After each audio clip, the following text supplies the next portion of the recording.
Welcome to Tiger Chainsaw Interviews. These exclusive interviews will give you a behind-the-scenes retrospective mixed in with some amazing secrets of your favorite games and franchises by the developers and creators of them. Now, if I have filmed the interview, you'll be able to watch it. Otherwise, it's a phone interview, so just sit back and relax. Now, I have done some incredible exclusive interviews with some amazing gaming legends in this community. So hit that sub button to make sure you don't miss any of those interviews. Alright, let's get to our interview of the day.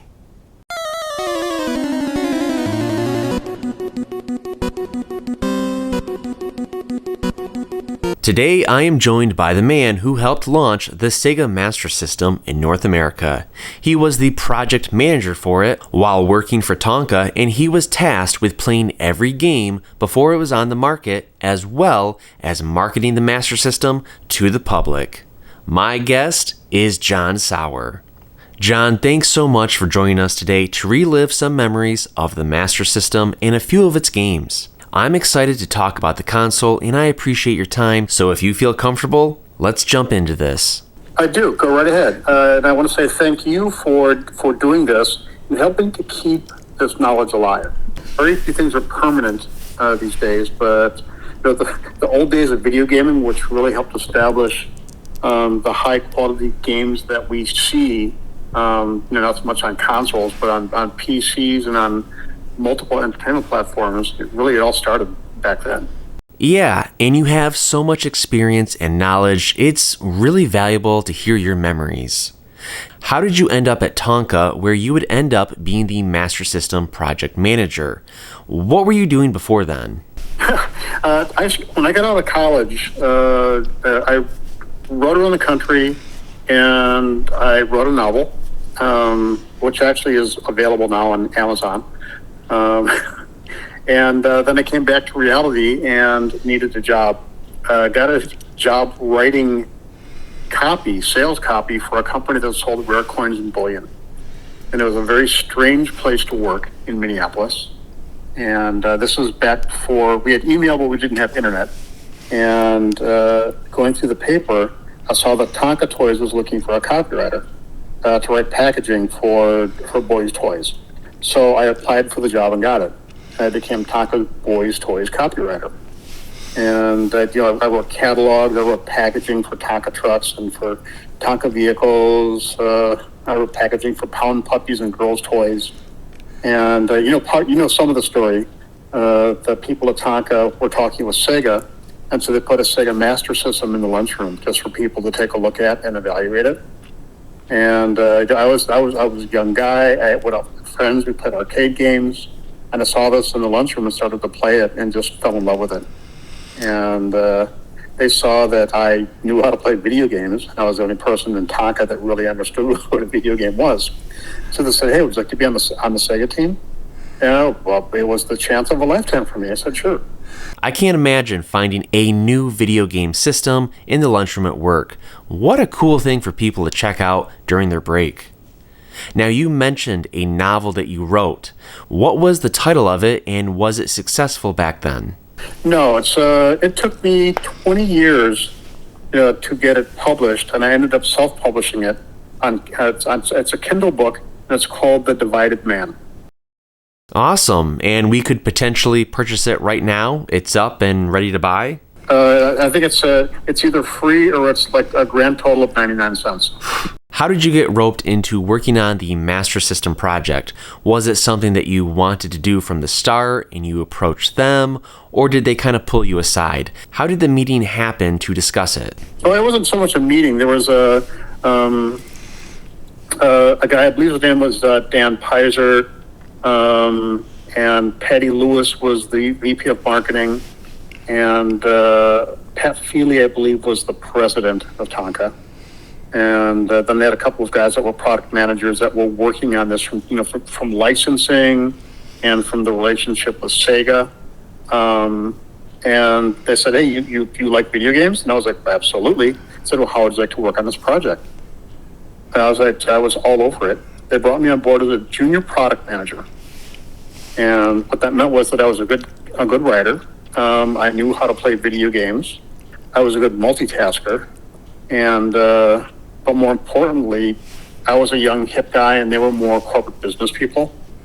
So to them, I bridged the gap between the audience and all of the technology and sales and marketing that was necessary to create and sell and distribute a video game. So I was reading on the good old internet and researching some of your roles. I read that you had the power and responsibility to bring over any Master System game that you wanted. Is that true that you made the calls for which ones came to the US? No, that's where some of the stuff that's out there has been stretched a little bit. Ah, okay. So was there any truth to that power? Can you explain it a little bit? Sure. What they would do is they would, the two games that you referenced, like Fantasy Zone and Choplifter, were among the first couple of games that were sold on the Master System. And those were games that they actually were required to sell. But the process would be that Sega Japan would say, hey, we've got these games to take a look at. And so I would take a look at them. I would do an initial evaluation. Then the corporate team would take a look at it and say, look at other angles. For example, if it was a mediocre baseball title, could that baseball title be changed a little bit, and could a license be put on it and all of a sudden make it a better property? So my decision on gameplay was influential, but I didn't have the sole gavel on launching or not launching a game. Okay, so with the games that were going on the American market, were there any that you played and thought, yeah, this is going to be a big hit, and then you really didn't hear too much about it afterward? Or were there any games that you thought would fly under the radar, but then really took off after they launched? There were very few games early in the Master System that really took off, except for games like Phantasy Star. If there's one game on the Master System that I would sit down and play again today, it's Phantasy Star, because the game wasn't high action, it wasn't skill based, it was an adventure. It was pretty easy to play, but it was very, very well done from a graphic standpoint, and the storyline held together through translation extremely well. And I love that game. I highly recommended it. Everybody else agreed it did extremely well. Yeah, I have to say that Phantasy Star is incredible. It's such a great game on the Master System. So I was reading about some of the wacky things that Sega was trying to do, and before the interview, you were mentioning the men pooping in the bushes or the mother that got upset with the blue skulls. Personally, I find that hilarious. Would you mind recounting those stories for us? And was there any other censorship on the Master System? Sure. The farting blue skulls is hilarious in that I believe in Japan, the code that game, like everybody knew that the guy was farting blue skulls. But in Japanese culture, that was funny, and it wasn't anything to be alarmed about. And when they sent the code to America to look at, I don't think anybody at Sega Japan ever thought to say, "Hey, Tonka and Sega America, this guy farts blue skulls. Will parents be offended?" So we just thought they were throwing like both blue flaming skulls at people. And it wasn't until the game was launched in the marketplace that we got the letter from the mom, who was just outraged. And we looked at it and we were like, oh shit, she's right. The kind of thing that the whole organization did not catch that. And once we realized it, this is, back in the 80s. So political sensitivity wasn't like it is today over stuff that's basically meaningless. But it was hilarious. I think the halls trembled with laughter. People doing that. We gave the lady her money back happily, and that's the only time that there was ever an incident where a consumer came back and said, "Oh, you guys are horrible. Look what you're teaching our kids."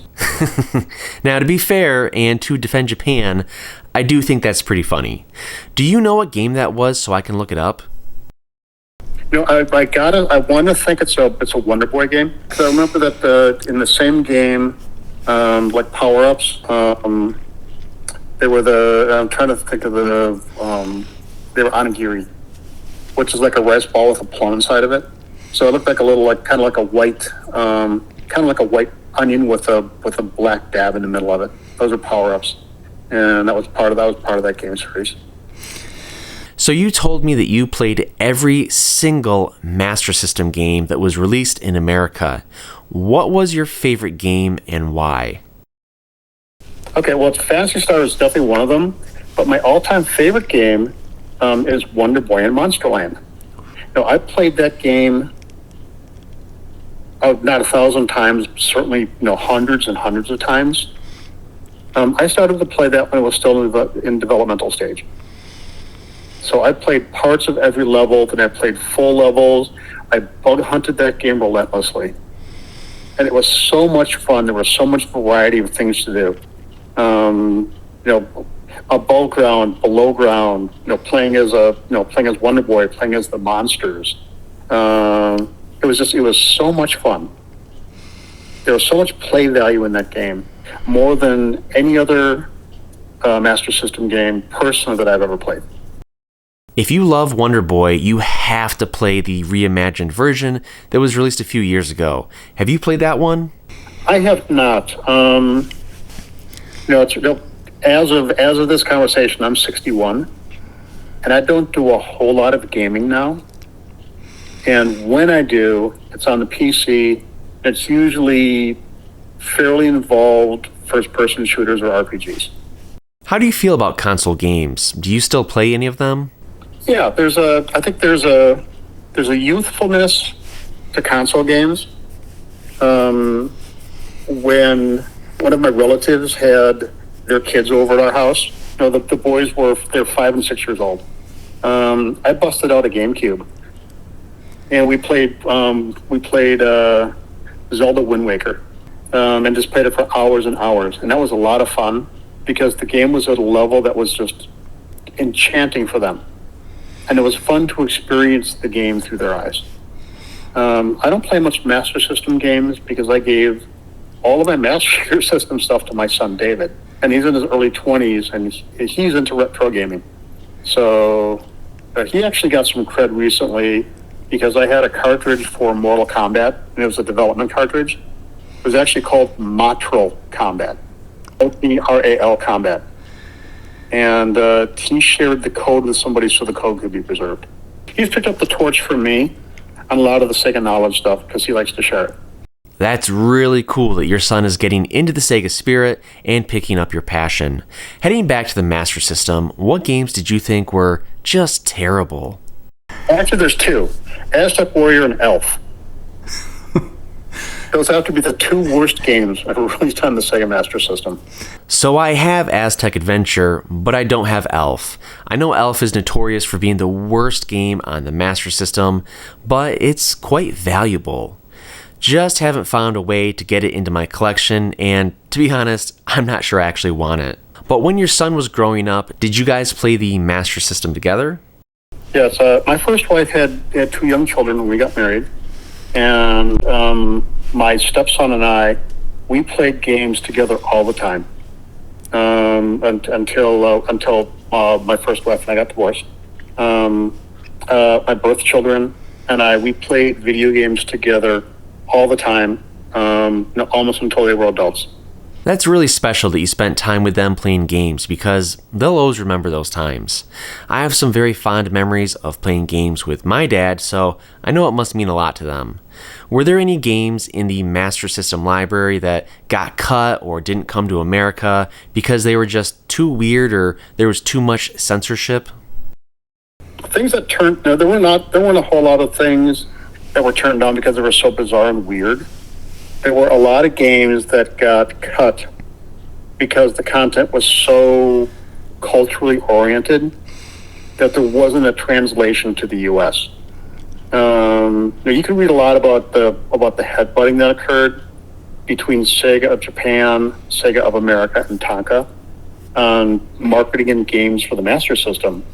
But what people don't often talk about was the strengths that came together to establish Sega as a gaming presence in America. Sega held the keys on game development and the relationships with a burgeoning group of third-party developers. Tonka had the licensing knowledge, the packaging design knowledge, and the retail distribution expertise and relationships to make the system launch.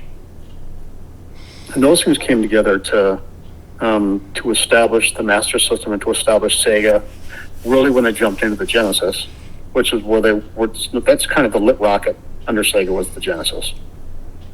The headbutting occurred when titles would come across that Tonka wanted to license under Madden or under Walter Payton or under somebody else like a prominent figure, and Sega just didn't believe in the whole licensing model, and they felt that the licensing spend wouldn't produce enough return on investment.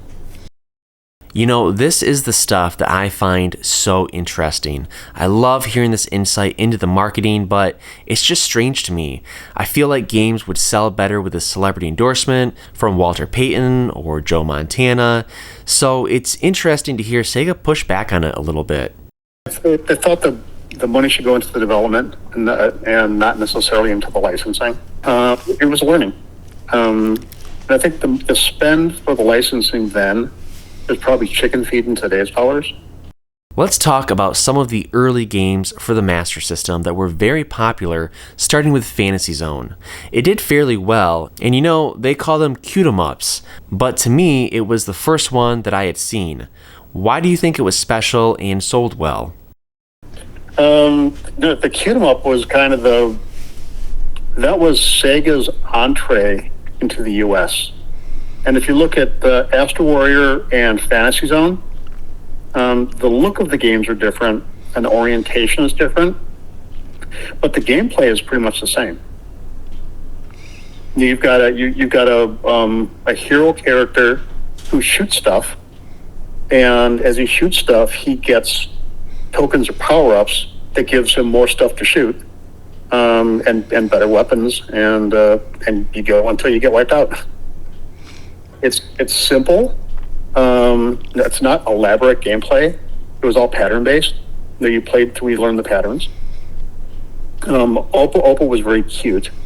That was the first title that came to the U.S. and I remember looking at it and saying, "This is pretty stupid." It was fun to play with. It was stupid. I thought the music was stupid. There was no cool factor to it.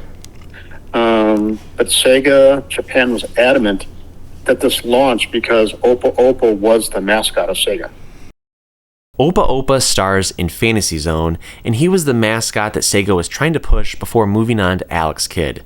Why did they shift away from Opa? It was back to the cultural fit thing. Opa, that type of cartoon character, like cutie cartoon characters, was culturally accepted and exciting to video game age boys, and the perception was that was not the case for the U.S. or North America, I should say. Opa is not very masculine. Even by today's cisgender standards, Opa is not masculine. So the gameplay was good. The overall tone and topic was meh. It did okay, but the goal was to make this a boys' toy.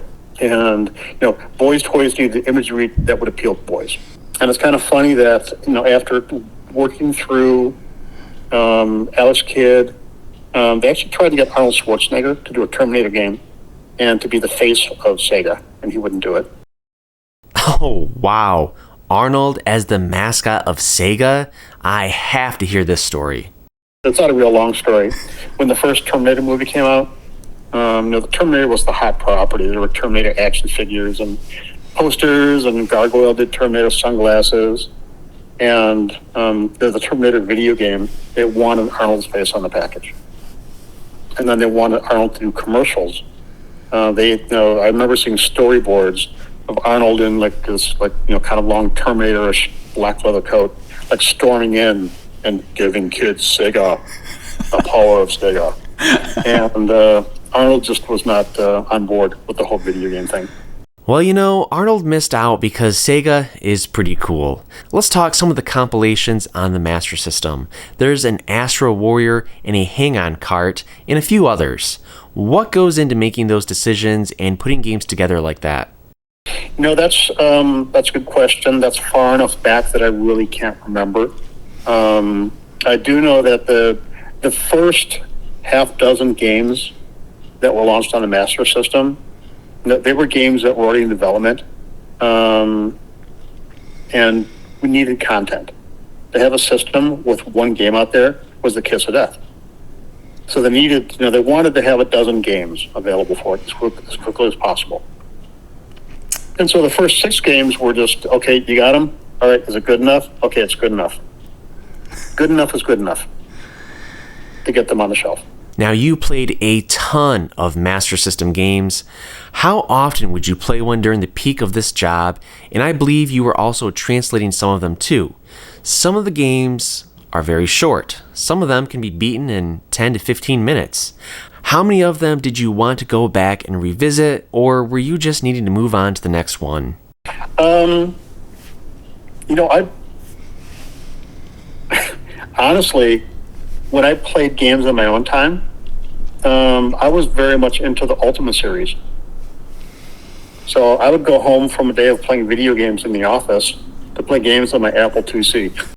You certainly lived the good life, John.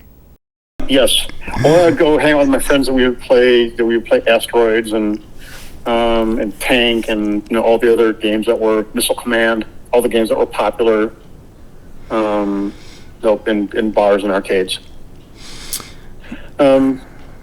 Playing video games for a living is kind of like working in a candy store. I would play games over and over again to either help establish difficulty levels, or to do bug hunts, or to understand the game enough so that the translation process would make sense. But when the game was done, it was time to work on a new game. And sometimes I had a couple of games going at the same time. You piqued my interest in what you just said and sparked a question.